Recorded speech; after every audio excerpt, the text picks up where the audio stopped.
You guys signed a legal document saying this is it. This isn't a farewell tour. This is a final tour. I mean, is there any bug in you that you're playing that show and you hear the crowds, they're still selling out after 30 years, and you're like, maybe I want to do one more show? We spent some serious time talking about it. It wasn't like just some knee-jerk reaction.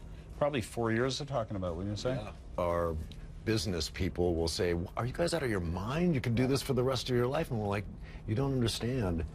You know, we've kind of done everything we wanted to do here.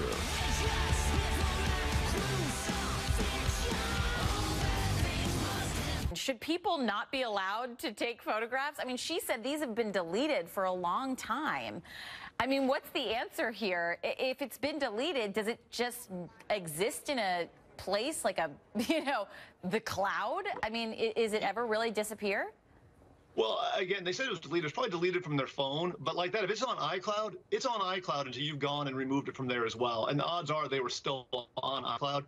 And with iCloud, I mean, there's many different ways that you could get hacked through that. I mean, people forget that most of the time people will use one password for everything. And with iCloud, you log in with your email address and then your password. So if you had another account hacked somewhere else, a completely different company where you use the same login credentials, if a hacker gets those there, first thing they're going to do is try other accounts, and iCloud clearly being one of those. So you got to remember that you can't use the same password everywhere, because if you do, you're going to get hacked the same way.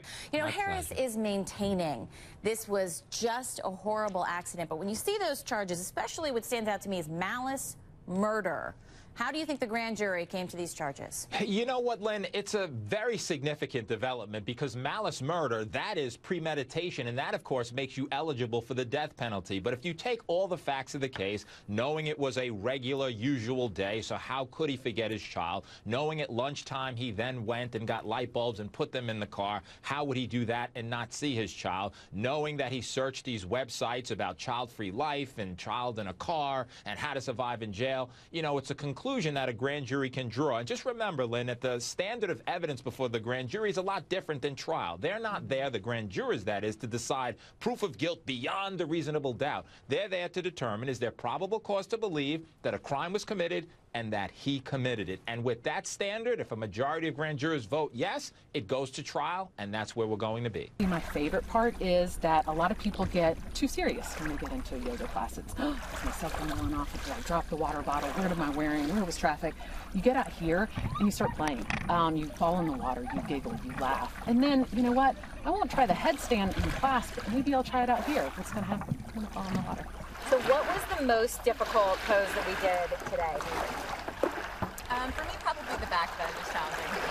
But you can do a handstand. Did anyone see, like, she could hold a handstand for like 10 minutes? The other thing is, out here, you just kind of have to be ready to forgive and let go, because you can't control the weather or the waves, the rockings, so you kind of have to... you fall in the water. I know! Yeah. Fall in the water. Yeah. You do fall in the water. You know, let me tell you what my reaction is when you heard that. Really? You think that your public image could be tarnished more than it already has? I mean, what was yours? That's an interesting perspective, because you're right. Once she's convicted, it's hard to say that someone might think of her as a criminal. After all, a jury has said, yeah, exactly that. You are a criminal.